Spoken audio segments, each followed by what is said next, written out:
Brought to you by Techno Camon 30 series.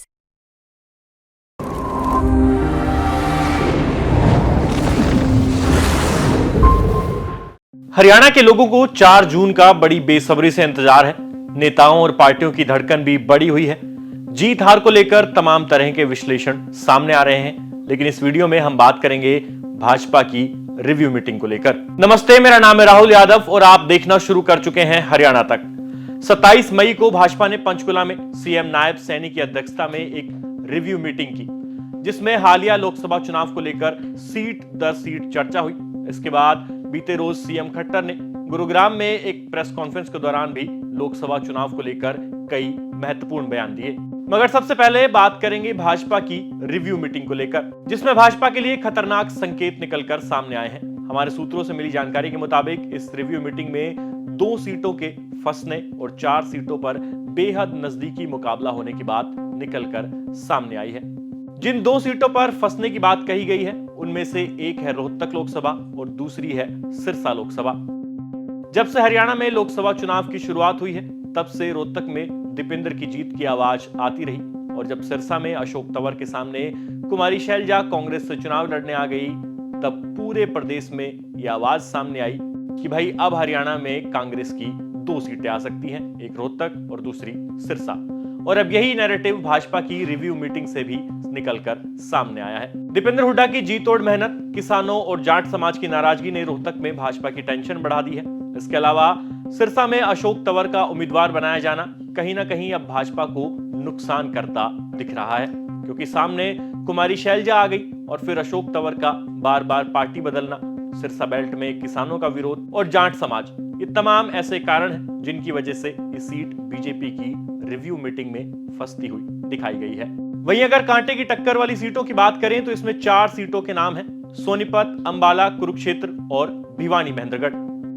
Sonipat में BJP की सांसें इसलिए फूल रही है क्योंकि यहां कांग्रेस ने भी ब्राह्मण कार्ड खेल दिया और भाजपा के उम्मीदवार मोहनलाल बड़ोली भी ब्राह्मण समाज से आते हैं। इसके अलावा यहां जाट सबसे बड़ा मतदाता समूह है और वो बीजेपी से इस बार नाराज नजर आ रहा है। साथ ही इस सीट पर मोहनलाल बड़ोली भीतरघात को लेकर भी खुलकर बोल रहे हैं कि कुछ नेताओं ने कांग्रेस की मदद की है।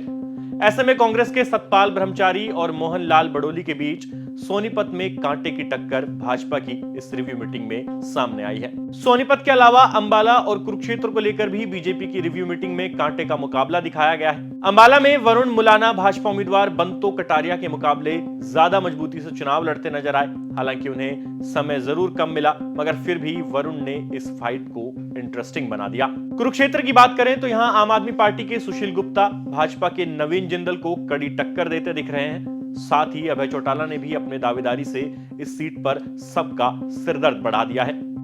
कुरुक्षेत्र में बीजेपी को वोटिंग प्रतिशत का डर भी सता रहा है, क्योंकि ग्रामीण इलाकों में वोटिंग प्रतिशत ज्यादा और शहरी क्षेत्र में कम रहा है। ऐसे में भाजपा को वहां पर खुद के लिए बड़ा खतरा महसूस हो रहा है। वहीं अगर बात भिवानी महेंद्रगढ़ की करें तो यहां भाजपा की रिव्यू मीटिंग में सामने आया है कि चुनाव अहीर बनाम जाट हो गया है, लेकिन जाट समाज भाजपा से नाराजगी के चलते दान सिंह के साथ जा रहा है और भाजपा का उम्मीदवार जाट जाति से है। लिहाजा यहां अहीर वोट लेना भाजपा के धर्मवीर के लिए बड़ी चुनौती बन गया है और इस सीट की हार जीत अहीर वोट बैंक ही डिसाइड करने वाला है। इन 4 कड़ी टक्कर वाली सीटों के अलावा 4 ऐसी सीटें भी हैं जहां भाजपा की रिव्यू मीटिंग में जीत बताई गई है, और ये सीटें हैं गुरुग्राम, फरीदाबाद, करनाल और हिसार लोकसभा। अंत में अब ये भी जान लीजिए कि भाजपा की इस रिव्यू मीटिंग में जिन 4 सीटों पर कड़ी फाइट बताई गई है, वहां जीत आखिरकार भाजपा उम्मीदवार के ही पाले में जाती दिखाई गई है। हालांकि मार्जिन में भारी गिरावट जरूर आ सकती है। कुल मिलाकर ये कह सकते हैं कि फिलहाल प्रदेश में मामला 8-2 की दिशा में जाता दिख रहा है, जिसमें 8 सीटें भाजपा और 2 कांग्रेस को मिल सकती है। लेकिन फाइनल नतीजों के लिए इंतजार करना होगा 4 जून का। तब तक आप कमेंट सेक्शन में लिखकर हमें जरूर बताएं कि हरियाणा में किसको कितनी सीटें आएंगी, और भाजपा की रिव्यू मीटिंग का ये जो लेखा जोखा हमने आपके सामने रखा है, इससे आप कितना इत्तेफाक रखते हैं। धन्यवाद।